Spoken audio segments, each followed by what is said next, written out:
ते मोडतात का कशात मोडतात. पण या विश्वाच्या पाठीवर असा एक पक्षी आहे, तो घाणीला कधी तोंड लावत नाही. त्याचं नाव आहे राजहंसाचा रा मोतियाचा.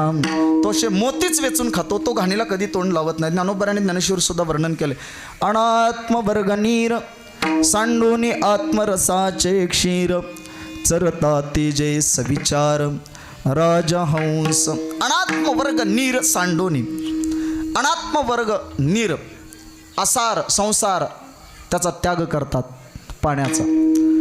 अनात्मवर्ग नीर सांडोनी आणि आत्मरसाचे क्षीर चरतात.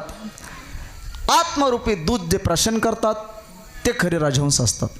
राजहंसाच्या पुढे बकेट ठेवा. एकाच बकेटमध्ये अर्धा बकेट पाणी आणि अर्धा बकेट दूध मिक्स करा.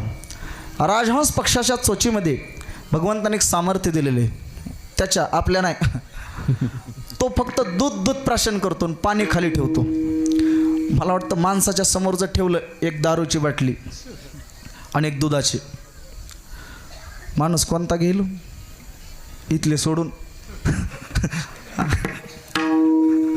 किंवा एक बिस्लरीची एक दारूची. राजहंस आपल्यापेक्षा हुशार आहे महाराज. ज्ञानोबराय म्हणतात का चाचू चैनी सांडसे खांडीजे पै पाणी राजहंसे तुझं ज्ञान विज्ञान तैसे वाटून देव. दोघांची संगती झाली, वृक्षावर बसले, गप्पा मारू लागले. किती बंडखोरी झाली, किती